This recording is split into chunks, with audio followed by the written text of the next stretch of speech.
नमस्कार दोस्तों, आप सभी लोगों का हमारे YouTube चैनल में एक बार फिर से स्वागत है। मैं जो आज का टॉपिक लेकर आया हूँ वो टॉपिक है पत्नी अपने पति से तलाक कब ले सकती है, कैसे ले सकती है, उसको क्या क्या कदम उठाने चाहिए, किस तरीके से सारी चीज़ों को डील करना चाहिए ताकि उसको जो है कोर्ट से जल्दी तलाक मिल जाए। तो ऐसे मामले में जो है मैं आपको इस वीडियो के अंदर सारी चीज़ें बिल्कुल बताऊंगा डिटेल में, क्योंकि लोगों को स्टेप ही समझ में नहीं आते कि हमें क्या करना है। वो डायरेक्ट कोर्ट में जो तलाक का केस डाल देते हैं और परेशान होते रहते हैं और बहुत समय उन्हें हो जाता है। बट ऐसे मामले में उन्हें क्या करना है, किस तरीके से अपने तलाक को अप्लाई करना है, वो हम इस वीडियो के अंदर जानेंगे। अब देखो, मैं इस वीडियो के बाद एक ऐसी भी वीडियो बनाऊंगा जिसमें हम ये बात करेंगे कि पति अपनी पत्नी से तलाक कैसे ले सकते हैं।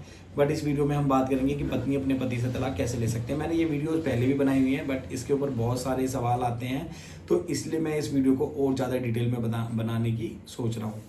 तो इसमें सबसे पहले हम बात कर लेते हैं, अगर कोई भी महिला है जो तलाक लेना चाहती है, हमारी सबसे पहले सलाह ये होती है, अगर आपके छोटे मोटे मामले हैं, मनमुटाव के मामले हैं, किसी भी तरीके का दहेज का मामला नहीं है, किसी भी तरीके का मारपीट का मामला नहीं है, बस ऐसे ही आपका ईगोइस्टिक मामला है, तो ऐसे मामले में आप लोग कपल जो है अपनी काउंसलिंग करा सकते हैं।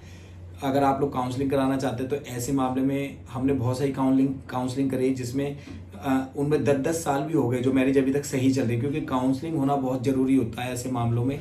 क्योंकि अगर आपके मामले में ना दहेज का है, ना मारपीट का है, ना किसी चीज़ का है, और ऐसे मामले में अगर किसी भी तरीके की दिक्कत आए तो ऐसे मामले में जो काउंसलिंग की बहुत ज़्यादा ज़रूरत है।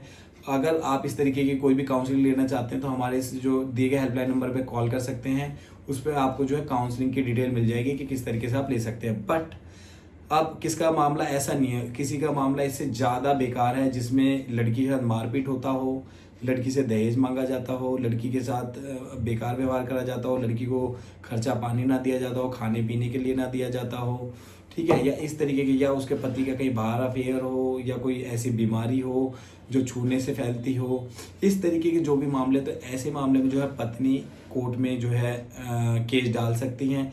इसमें जो आपको अपना प्रोसीजर जो लेके चलना चाहिए वो किस तरीके से लेके चलना चाहिए। सबसे पहले अगर आपको पति परेशान करता है, मारपीट करता है या बहुत सारी चीज़ें करता है, तो सबसे पहले आप अपना कोर्ट में अदर केस डालो। जैसे आपका जो केस होता है खर्चे का केस, ताकि आप खर्चे का जब आप केस डालोगे तो आप हो या आपके बच्चे हो, उसको कोर्ट से एक खर्चा मिलना स्टार्ट हो जाएगा जो आपके पति को आपको देना पड़ेगा। जब आपको खर्चा मिलेगा तो उसके बेसिस पे आपको रहने, क्योंकि जब आप कोर्ट में आप केस डालोगे तो आपका पति तो कोई खर्चा या कोई भी चीज़ आपको देगा नहीं, तो उस केस में आपको कोर्ट से जो ऑर्डर हो जाएंगे खर्चे के, फिर आपके पति को आपको खर्चा देना पड़ेगा। उस खर्चे के बेसिस पर फिर आप अपना रह सकते हो, अपने बच्चे को पाल सकते हो, या आपको जो बेसिक जो नीड्स है आपकी वो थोड़ी बहुत पूरी होने लग जाएंगी।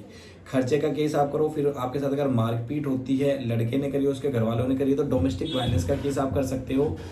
किसी भी तरीके का आपके साथ मारपीट करी, कुछ करे, तो डोमेस्टिक वायलेंस का आप केस जो है अपने पति के ऊपर और उसके घर वालों के ऊपर कर सकते हो। अगर दहेज की मांग करी गई है, दहेज मांगा गया है, तो ऐसे मामले में फिर आप दहेज का केस जो है कोर्ट के अंदर डाल सकते हैं। जब आप दहेज का जो कोर्ट के अंदर केस डालते हैं तो ऐसे जब आप जो जो आपके साथ चीज़ें हुई हैं वो सारी केस जब आप डालते हैं तो ऐसे मामले में आपका जो पक्ष है वो थोड़ा मजबूत हो जाता है।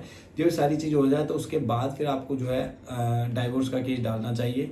ठीक है, उससे क्या होगा कि जो है लड़का, उसके ऊपर थोड़ा प्रेशर होगा, वो आपको खर्चा देगा या आपको सही से साथ में रखने की बात करेगा। जो आपके साथ अन्याय हुआ है उसके लिए जो आपने कदम उठाया है, जैसे दहेज मांगा गया, तो ऐसे में अगर आप नहीं उठाओगे तो इन फ्यूचर वो किसी और से शादी करेगा, वहाँ पर भी उन्हें यही सारी चीज़ें करके उस लड़की को परेशान करेंगे। तो उस चीज़ को आप थोड़ा सा जो है सही कर पाओगे।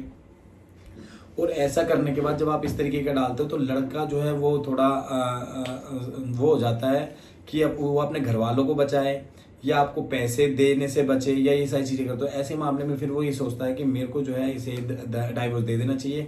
और ऐसे मामले में जो आपका तलाक है वो नॉर्मल डाइवोर्स है जो है, अगर आपके ग्राउंड बहुत अच्छे तो कोर्ट से तो मिलेगा ही मिलेगा, लेकिन उसमें थोड़ा समय लगेगा। अगर आपका पति ये सारे केस डलने से थोड़ा मान गया और उसे भी जल्दी अगर डाइवोर्स करना होगा तो ये डाइवोर्स म्यूचुअल डाइवोर्स में आप लोग कर सकते हैं। इस डाइवोर्स को विड्रॉ करके फिर म्यूचुअल डाइवोर्स डल जाएगा, जिसके अंदर आपका जो है 1 महीने से लेकर 6-7 महीने में आपका जो है डाइवोर्स हो सकता है। अगर सेपरेशन पीरियड ज़्यादा टाइम का हो चुका है 18 महीने से तो 1 महीने में भी हो जाएगा। अगर सेपरेशन पीरियड 1 साल तक का है और 18 महीने से कम तक का है तो फिर उसमें आपको 6 महीने का समय और देना पड़ जाता है। तो बट ये ध्यान रखें कि अगर महिला के साथ कोई भी अन्याय हो रहा है तो सुने ना, मतलब एडजस्ट ना करें, क्योंकि हम लोग बहुत देखते हैं, मैं 8-10 साल से एडजस्ट कर रही हूँ। अगर आपने 8-10 साल पहले केस डाला होता तो अभी तक आप फ्री हो चुके होते। 8-10 साल बाद आप करते हो। अगर आपको कोई भी दिक्कत आ रही है 1 साल 2 साल आप लोग देखो, लेकिन उसके बाद आप अपना जो है कदम उठाओ, ताकि इस तरीके की कोई भी दिक्कत अगर आपको परेशानी आ रही है तो उसका निवारण जो है कोर्ट की तरफ से मिलेगा। अगर आपके मैटर में लगता है कि समझाने से समझ सकते हो तो आप लोग काउंसलिंग करा सकते हैं। काउंसलिंग के लिए दिए गए हेल्पलाइन नंबर पे आप लोग कॉल कर सकते हैं, उसमें आपका जो है बेस्ट से बेस्ट आपका चीज़ें हो जाएंगी। इसी तरीके की इन्फॉर्मेटिव वीडियो देखने के लिए हमारे चैनल को सब्सक्राइब करें, बेल आइकन को प्रेस करें, इस वीडियो को ज़्यादा से ज़्यादा लोगों तक शेयर करें। बहुत बहुत धन्यवाद।